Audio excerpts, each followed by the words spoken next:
Halo semuanya, selamat datang. Oke, hari ini kita bakal bongkar tuntas gimana caranya menjebol pertahanan lawan yang paling rapat sekalipun.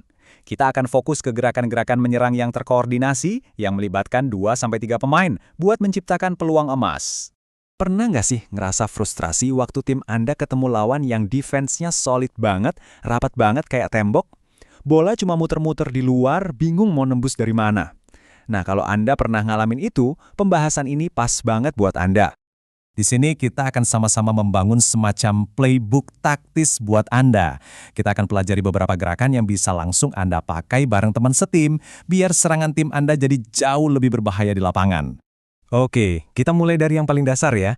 Ini tuh fondasinya semua kerjasama serangan di futsal. Namanya tabela, atau gampangnya kita sebut operan 1-2. Jadi, tabela itu apa sih?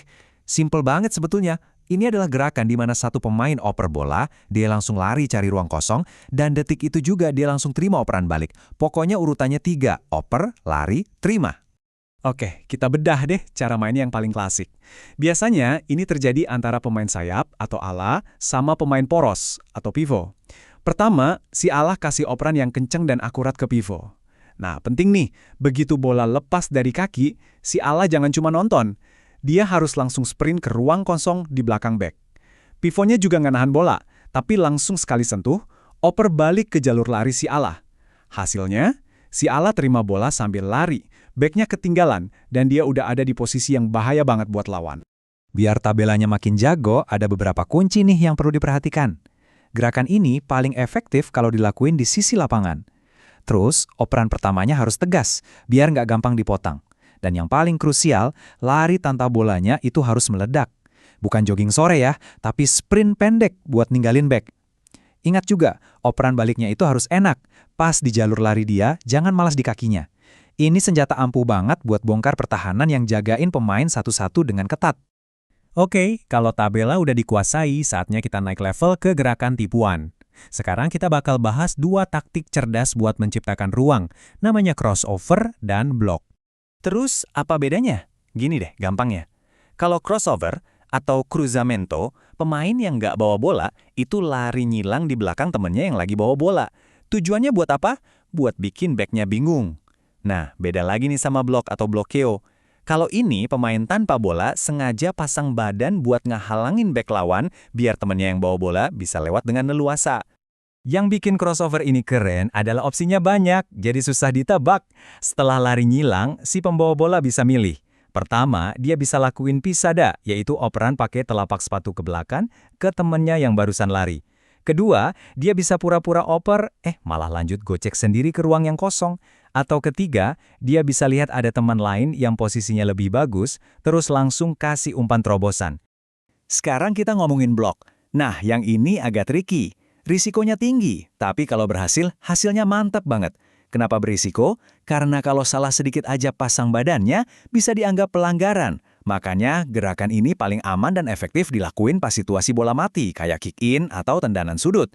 Setelah bloknya sukses, yang bawa bola harus gerak cepat manfaatin ruang. Yang ngeblok juga jangan diam aja, tapi langsung cari posisi buat terima operan balik. Oke, gerakan 2 pemain udah kita bahas. Sekarang, siap buat yang lebih kompleks? Kita masuk ke gerakan tipuan level dewa yang butuh koordinasi 3 pemain, yaitu Kortalus. Kortalus, atau bisa kita sebut dummy, ini adalah aksi tipuan yang brilian. Bayangin gini, ada operan yang kelihatannya jelas-jelas ditujukan ke pemain kedua, tapi pemain kedua ini cuma jadi aktor. Dia pura-pura mau terima bola, tapi sengaja dibiarin lewat. Ternyata, di belakangnya udah ada pemain ketiga yang siap menyambut bola. Elemen kejutnya luar biasa. Jadi, gimana cara kerjanya?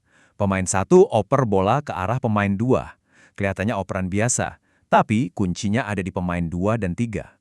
Pemain 3 diam-diam lari dari belakang, cari ruang kosong di belakang pemain 2. Nah, disinilah seninya. Pemain 2 harus jadi aktor yang meyakinkan. Dia pasang kuda-kuda, matanya fokus ke bola, seolah-olah dia pasti akan terima. Lawan dijamin terkecoh.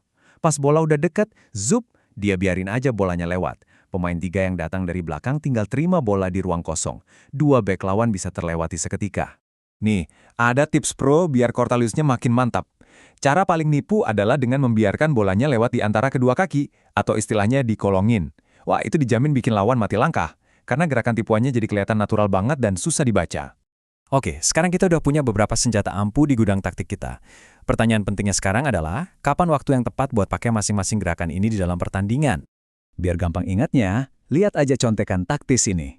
Kalau Anda mau lewatin satu back di pinggir lapangan, pakai tabela, simple dan efektif. Kalau mau bikin pertahanan lawan bingung dan menciptakan banyak pilihan, pakai crossover. Kalau lagi situasi bola mati atau ada temen yang dijaga ketat banget, nah baru pakai block. Dan yang terakhir, kalau lawan mainnya bertahan pakai sistem zona, Cortalus itu senjata terbaik buat membelah pertahanan mereka. Jadi, poin krusial dari semua ini adalah kesuksesan taktik-taktik ini bukan cuma soal siapa yang jago bawa bola. Sama sekali bukan. Kuncinya justru ada di pergerakan tanpa bola, di timing yang pas, dan komunikasi nonverbal antar pemain. Semua harus sehati, harus satu frekuensi. Nah, setelah melihat semua ini, sekarang giliran Anda. Taktik mana nih yang bakal Anda latih pertama kali di sesi latihan berikutnya? Apakah tabela yang fundamental, crossover yang penuh tipuan, atau Cortalus yang mematikan? Apapun itu, selamat berlatih!